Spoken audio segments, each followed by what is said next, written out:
Welcome to you in BCC knowledge hub classes. Grammar की class चल रहे हैं, कई लेक्चर हमारे जा चुके हैं जिसमें आपको पार्ट्स ऑफ स्पीच के बारे में बताया जा रहा है, यानी शब्दों की पहचान आप कैसे करें इसके बारे में आपको बताया जा रहा है। नेमिंग वर्ड बताया गया आपको जिसे आप नाउन कहते हैं, और फिर नेमिंग वर्ड के बारे में और ज़्यादा जानकारी आपको और आइडेंटिफिकेशन के लिए बातें बताई जा रही ताकि नाउन को आप अच्छी तरह पहचान लें। तो उसमें आपको नाउन का नंबर बताया गया, नाउन का जेंडर बताया गया कि अगर कोई नाउन है तो उसका नंबर है, उसका जेंडर है। अब उसके बाद हम आपको बताएंगे नाउन का केस, यानी केस ऑफ नाउन। नाउन का केस आप देखें, नाउन का केस देखने के लिए आपको सेंटेंस में जाना पड़ेगा। बगैर वाक्य के, बगैर सेंटेंस के नाउन का केस आप नहीं देख पाएंगे, नहीं समझ पाएंगे।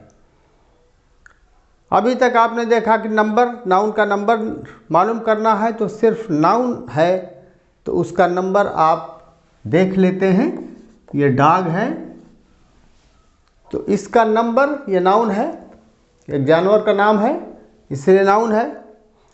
तो इसका नंबर आप जानना चाहेंगे तो नंबर जान लेंगे कि ये नंबर सिंगुलर है। इसका जेंडर जानना चाहेंगे तो जान लेंगे कि मैस्कुलिन जेंडर है, जान लिया आपने। लेकिन इसका केस नहीं जान सकते। केस जानने के लिए आपको सेंटेंस में जाना पड़ेगा, और जब तक आप सेंटेंस में नहीं जाएंगे केस नहीं जानेंगे।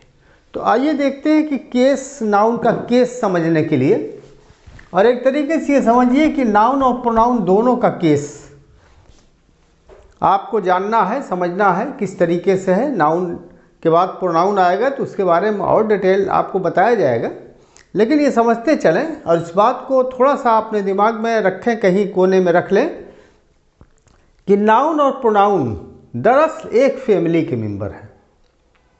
जो नाउन है वही प्रोनाउन है, समझ लीजिए। वो किस तरह से है आगे हमारे लेक्चर में क्लियर किया जाएगा इस बात को।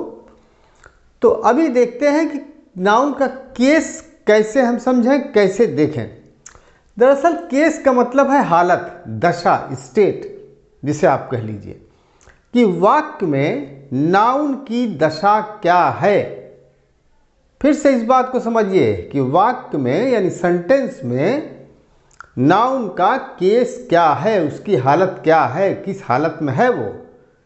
तो आइए देखते हैं, एक दो सेंटेंस देखते हैं।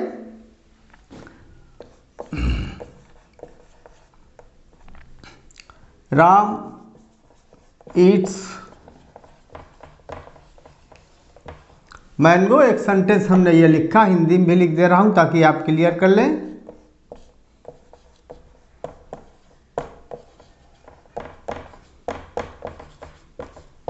आप हिंदी भाषी हैं इसलिए हिंदी को भी मैं साथ में लेके चलता हूं ताकि आपको और क्लियर हो जाए। राम ईट्स मैंगो, ये एक सेंटेंस हमने लिया, इसमें दो नाउन प्रयोग में लिए गए।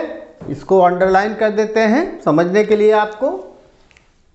राम और ये मैंगो, दो नाउन का प्रयोग इसमें हुआ, दोनों नेमिंग वर्ड हैं। आप देख लें, एक ये पर्सन का नाम है, आदमी का नाम है, ये फल का नाम है। तो दोनों नाम है इसलिए नाउन है। तो ये आप देखें कि ये जो इस्तेमाल हुआ इसका हमको केस मालूम करना है। आप जानते हैं कि इसका नंबर आप मालूम कर सकते हैं, आप जेंडर मालूम कर सकते हैं। ये सिंगुलर है, मैस्कुलिन है, ये न्यूटर है जेंडर, और नंबर इसका सिंगुलर है। ये क्लियर है। अब केस जानने के लिए जो बातें और जानना है हमको, तभी हम केस को क्लियर कर पाएंगे, उस पर आप कंसंट्रेट करें। क्या देखते हैं कि राम जो है ये नाउन, ये इस पूरे एक्शन को करने वाला है, ये एक्शन है। एक्शन मीन्स काम, क्योंकि अगर इसको हटा देते हैं हम, सेंटेंस से आउट कर देते हैं, तो ये इसका वर्क रुक जाता है। राम आम, बस इसका वर्क रुक गया, डेड हो गया ये राम। तो इस राम को मूव करने वाला, चलाने वाला ये शब्द है, इसको ध्यान में रखें। अभी चूंकि इसके बारे में भी आपको आगे जो क्लासेस में बताया जाएगा, तो यहाँ हम देख लेते हैं कि राम जो है वो इस एक्शन को करने वाला है। ये जो एक्शन हो रहा है, कोई भी एक्शन हो, यहाँ पे कुछ भी एक्शन हो सकता है। राम क्रिकेट खेल रहा है, कोई और एक्शन हो सकता है, चीता बिल्ली को पकड़ रहा है, बहुत सारे एक्शन हो सकते हैं। तो ये यहाँ पर महदूद न हो जाए, कंफ्यूज न हो जाइए कि ये काम है, इस काम को ये कर रहा है। तो ये नाउन की पोजीशन क्या है कि ये काम, इस काम को कर रहा है, ये एक्टर है एक तरीके से समझ लीजिए, इस काम को करने वाला। तो जब ये काम को करने वाला होगा तो इसे हम इंग्लिश में सब्जेक्ट कहते हैं, इसका एक नाम रखते हैं सब्जेक्ट। तो सब्जेक्ट जब नाउन बन करके आएगा तो उसका केस हो जाएगा नॉमिनेटिव केस। इधर लिखते हैं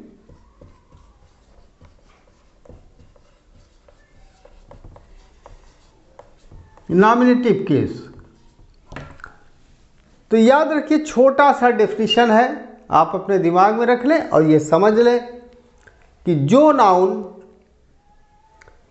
वर्क करता है, एक्शन करता है, उसे हम सब्जेक्ट कहते हैं, हिंदी वाले कर्ता कहते हैं, उर्दू वाले फाइल कहते हैं। वो सब्जेक्ट कहलाता है।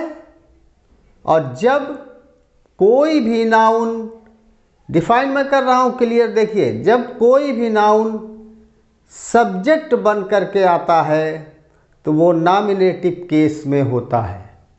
ठीक है, ये एकदम क्लियर इसका डेफिनेशन है, इसको आप अच्छी तरह से समझ लें। दूसरी बात देखें, दूसरी पहचान इसकी नॉमिनेटिव केस को कैसे हम और डिडक्ट करें, तो उसमें क्वेश्चन कर सकते हैं, वर्ब से क्वेश्चन कर सकते हैं। एक क्वेश्चन वर्ड लगा करके, कौन या क्या, यानी व्हाट या हु, ये क्वेश्चन वर्ड है। इससे क्वेश्चन करते हैं, जब आपको कोई चीज़ नहीं मालूम रहती है तो क्वेश्चन वर्ड जो है लगा करके आप डिडक्ट पता करते हैं, इंक्वायरी करते हैं। ये इंक्वायरी के लिए आते हैं शब्द, आगे इनके बारे में भी बताया जाएगा आपको। तो ये वर्ब से अगर आप ये सवाल करेंगे, ये क्वेश्चन वर्ड लेकर के वर्ब से क्वेश्चन करेंगे तो ये सब्जेक्ट आपका डिडक्ट हो जाएगा। जैसे देखें यहाँ हु लगता है, कौन खाता है, कौन खाता है, तो मालूम हो गया राम।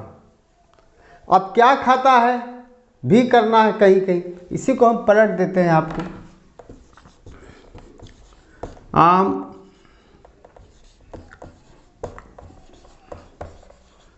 राम के द्वारा खाया जाता है।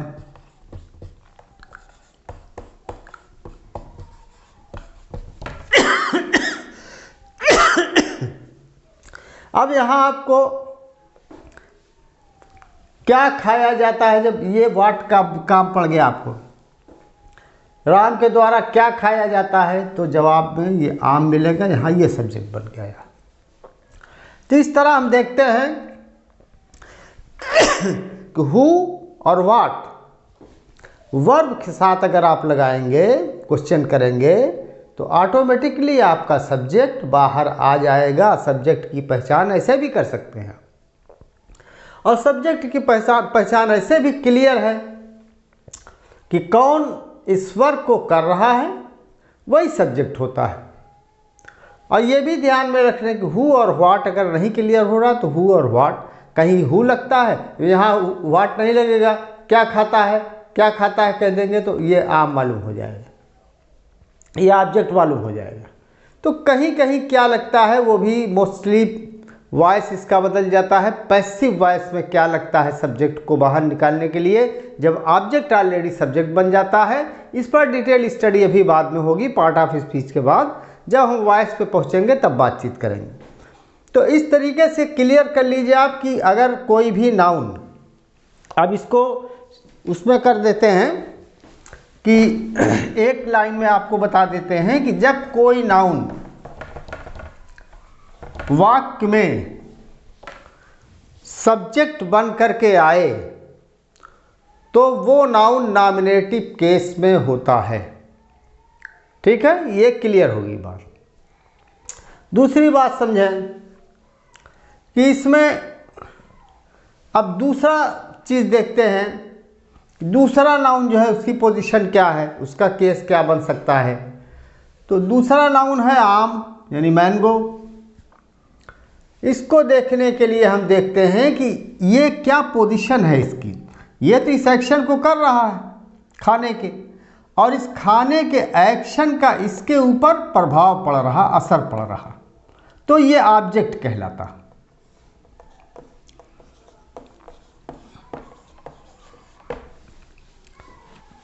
यानी आम खाया जा रहा है, राम खा रहा है इसको, और राम जब खाने का एक्शन कर रहा है, इस काम को कर रहा है, तो इसका असर सीधे सीधे आम पर पड़ रहा है। अगर पड़ रहा है तो ये ऑब्जेक्ट है। वर्क का असर कभी कभी इस तीसरे वर्ड पर नहीं भी पड़ता है। इसको हम थोड़ा क्लियर कर दें ताकि आप ये समझें कि ये एक्शन का असर इसके ऊपर पड़ता है कि नहीं पड़ता है, कैसे है, कहाँ पड़ रहा, क्यों पड़ रहा। तो इसको थोड़ा सा और क्लियर कर लेते हैं कि राम कमरे में खेलता है। ये हमने लिख दिया इसलिए थोड़ा ऑब्जेक्ट आपको क्लियर हो जाए कि एक्शन का प्रभाव या एक्शन का इफेक्ट इस तीसरे वर्ड पे, तीसरे नाउन पे पड़ता है कि नहीं पड़ता है। तो यहाँ जब हम लाते हैं तो राम का एक्शन है खेलना। राम खेलने का एक्शन कर रहा है, और इस खेलने के एक्शन में, खेलने के वर्क में कमरे पे कोई असर नहीं पड़ रहा। कमरा एज इट इज़ है, जहाँ है, जैसे है, जिस तरीके से है उस तरीके से है। इसके खेलने का अगर असर पड़ेगा तो अगर ये बैट लिया है तो बाल को मार रहा है तो बाल के ऊपर असर पड़ रहा। सेब हाथ में लिया, खा रहा तो सेब के ऊपर असर पड़ रहा। एक चीज़ और क्लियर करते हैं हम आपको, देखिए कोई ज़रूरी नहीं कि वो एक चीज़ ऑब्जेक्ट है वही ऑब्जेक्ट है, फिर वो ऑब्जेक्ट नहीं हो सकता है। जिससे कमरा हमने यहाँ बताया आपसे कि इस वर्क का जो है, इस एक्शन का इसके ऊपर असर नहीं पड़ रहा है, तो ये ऑब्जेक्ट नहीं हुआ। तो ये ऑब्जेक्ट बन भी सकता है। देखना आपको यह है कि सब्जेक्ट के द्वारा किया गया काम इस पर असर डाल रहा है कि असर नहीं डाल रहा, बस यही आपको देखना। अगर असर डाल रहा तो ये ऑब्जेक्ट है। देखिए फिर इसी को हम राम कमरा बना रहा। अब मैंने इसका एक्शन बदल दिया, ये एक्शन हमने बदल दिया। राम का एक्शन यहाँ बदल गया। यहाँ राम का एक्शन था खेलना, यहाँ राम का एक्शन है बनाना। तो राम जब बना रहा इस कमरे को तो जाहिर सी बात है कि अब कमरे पे असर पड़ रहा है, क्योंकि कमरा आपका एग्जिस्टेंस में आ रहा है बनाने की वजह से। वो अभी कमरा है नहीं, वो कमरा एग्जिस्टेंस में ले आ देगा, बना देगा। यानी इस वर्क का रिजल्ट क्या होगा उसके? इस वर्क का रिजल्ट ये होगा कि रूम जो है एग्जिस्टेंस में आ जाएगा, जो नहीं था। और अगर वो इसमें खेलता है तो रूम पे कोई असर नहीं पड़ता। तो इस तरह आप हमारी इस बात को क्लियर कर लें कि जब सब्जेक्ट के एक्शन का असर इस पर पड़ता है तो ये ऑब्जेक्ट है। इस तरह आपको मैं अभी ये एक लेक्चर में क्लियर कर रहा हूँ, आगे फिर इस पर डिस्कस होगा, क्योंकि यहाँ बड़ा कंफ्यूजिंग मैटर रहता है।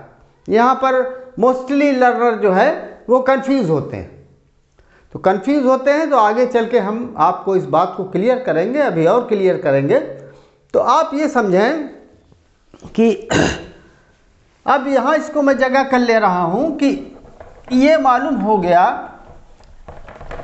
नंबर 1 पे कि नाउन जब सब्जेक्ट बन करके आए तो वो नॉमिनेटिव केस में गिना जाता है। इट मीन्स राम किस केस में है? नॉमिनेटिव केस में। और जब नाउन ऑब्जेक्ट बन करके आए तो वो ऑब्जेक्टिव केस में होता है, उसका केस होता है ऑब्जेक्टिव। तो ये क्लियर हो गया कि राम नॉमिनेटिव केस में है, वहीं आम जो है वो ऑब्जेक्टिव केस में। तो अब हम समझ सकते हैं कि राम को हमने अगर निकाला यहाँ पे, तो अब इसको हम पहचान करना चाहें तो राम आप जानते हैं कि किसी पर्सन का नाम है, इसलिए नाउन है ये। और जब नाउन है तो इसका नंबर क्या है, सिंगुलर है, और फिर इसका जेंडर क्या है, मैस्कुलिन है, इसका केस क्या है, नॉमिनेटिव है। इसके लिए कितनी पहचान आपने किया, वो पहचान इसकी ज़रूरी है कि इतनी पहचान आपको इसके बारे में मालूम रहे। मैंगो ले लिया आपने, तो मैंगो आपका सिंगुलर है, नाउन तो है, क्लियर है, किसी फल का नाम है तो नाउन है, नाम है तो नाउन है। तो मैंगो को लिया आपने। अब मैंगो जो है आपका नाउन है तो इसका नंबर मालूम होना चाहिए, नंबर है सिंगुलर, दिखाई दे रहा है आपको। जेंडर आप मालूम करेंगे तो न्यूटर है, यानी इसमें कोई सेक्स नहीं है, तो न्यूटर हो गया। अब न्यूटर हो गया, अब उसके बाद नंबर मालूम हो गया आपको, जेंडर मालूम हो गया आपको, अब केस मालूम करना, केस भी आपको मालूम करना आ गया, वो ऑब्जेक्टिव केस आपने मालूम कर लिया। तो इसकी अच्छी खासी पहचान आपको हो गई। अभी और इसके बारे में आगे हमारे लेक्चर्स होंगे, और भी हम डिटेल करेंगे और भी एक्सप्लेन करेंगे। तो आप ये डीपली समझें कि एक्चुअली ग्रामर समझने की चीज़ है। ग्रामर डेफिनेशन रट के 3 एग्जाम्पल खड़ा करके क्वेश्चन का आंसर बनाने का नाम ग्रामर नहीं है, इसको याद रखिए। आप ग्रामर को समझिए, अगर ग्रामर को आपने समझा नहीं तो फिर आपने कुछ नहीं जाना, ज़ीरो पर हैं आप। तो इस बात को 2 केस हमने यहाँ क्लियर किया, और ऑब्जेक्ट में अभी और बातें हैं जो आपको बताना है कि ये ऑब्जेक्ट क्या है, किस तरीके से है, किस तरीके से इस ऑब्जेक्ट को हम यूज़ करते हैं। तो थोड़ा सा यहाँ हम डिटेल करेंगे, लेकिन इस लेक्चर में नहीं, इसके आगे लेक्चर में हम आपको इसके आगे डिटेल ले जाएंगे और मोर एंड मोर एग्जाम्पल्स देने की कोशिश करेंगे, ताकि आप इसको अच्छी तरह से समझ लें, अच्छी तरह से अपने दिमाग में बैठा लें। क्योंकि इसी टाइम पे ये आप अपने दिमाग में बैठा लेंगे तो फिर आपको हमेशा ये आपके साथ चलेगा और आपका साथ देता रहेगा। तो आगे की जानकारी लेने के लिए, आगे का नॉलेज लेने के लिए, आगे की बातों को जानने के लिए बहुत ही मूल्यवान बातें आपको बताई जा रही, पूरी सीरीज़ है, ये लेक्चर्स हमारे चलते रहेंगे। तो इसके लिए आपको ज़रूरी है कि हमारा चैनल आप सब्सक्राइब कर लें। सब्सक्राइब कर लेने के बाद आपको चैनल पे हमारे लेक्चर फ़ौरन सिग्नल मिल जाएगा आपको कि हमारा लेक्चर आ गया, और खोल के आप उसको देख सकते हैं, पढ़ सकते हैं। Thank you.